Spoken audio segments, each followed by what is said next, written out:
Patient অনেকে আছেন এবং কেয়ার নিচ্ছেন ডাক্তারবাবুরা। অনেকেই মানে যা প্রাথমিকভাবে চিকিৎসা যেটা দরকার ছিল পেয়েছেন এবং তাতে করে খুব ভালো আছেন।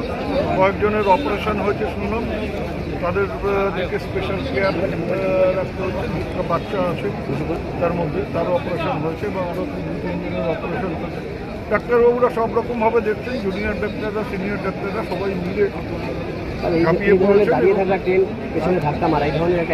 এটা তো মানে পুরোপুরি রেলের দোষ, কারণ এক লাইনে দুটো ট্রেন ঢুকে যাওয়া, যে সামনে একটা এক্সপ্রেস গাড়ি আছে তার পেছনে গিয়ে মালগাড়ি ধাক্কা মারা, এটা রেল দপ্তর এর দায় অস্বীকার করতে পারে না। এবং আমার তো মনে হয় যে ইমিডিয়েট রেলমন্ত্রীর এই দায় নিয়ে পদত্যাগ করা উচিত। আর গ্যারান্টি শুধুমাত্র এটা গ্যারান্টি সেটা গ্যারান্টি বললে হবে না, গ্যারান্টি মানুষের লাইফের গ্যারান্টি নিতে হবে। যিনি কথায় কথায় গ্যারান্টি দেন তার মানুষের লাইফের গ্যারান্টিটা কি করে রক্ষা করা যায় সেটা দেখতে হবে। মুখ্যমন্ত্রী আসছে, মুখ্যমন্ত্রী আসছে।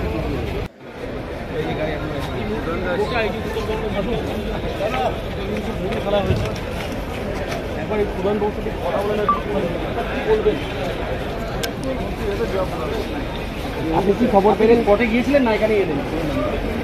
কোর্টেও যাবেন? কোর্টে এখন গিয়ে কি হবে? খবর পেয়েছেন? এরকম একটা ভয়াবহ দুর্ঘটনা ঘটেছে, ঘুরে আসছে, তার জন্য তো রেল দায়ী।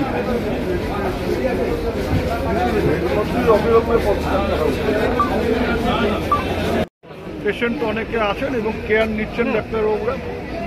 অনেকেই মানে যা প্রাথমিকভাবে চিকিৎসা যেটা দরকার ছিল পেয়েছেন এবং তাতে করে খুব ভালো আছেন। কয়েকজনের অপারেশন হয়েছে শুনলাম, তাদের দিকে স্পেশাল কেয়ার রাখতে হচ্ছে। দুটো বাচ্চা আছে তার মধ্যে, তারও অপারেশন হয়েছে বা আরও 2-3 জনের অপারেশন হয়েছে। ডাক্তারবাবুরা সব রকমভাবে দেখছেন, জুনিয়র ডাক্তাররা, সিনিয়র ডাক্তাররা সবাই মিলে ঝাঁপিয়ে পড়েছে।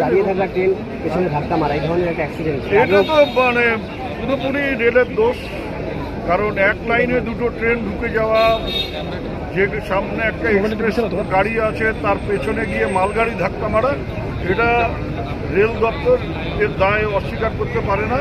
এবং আমার তো মনে হয় যে ইমিডিয়েট রেলমন্ত্রীর এই দায় নিয়ে পদত্যাগ করা উচিত। আর গ্যারান্টি শুধুমাত্র এটা গ্যারান্টি সেটা গ্যারান্টি বললে হবে না, গ্যারান্টি মানুষের লাইফের গ্যারান্টি নিতে হবে। যিনি কথায় কথায় গ্যারান্টি দেন তার মানুষের লাইফের গ্যারান্টিটা কি করে রক্ষা করা যায় সেটা দেখতে হবে। মুখ্যমন্ত্রী আসছে, মুখ্যমন্ত্রী আসছে।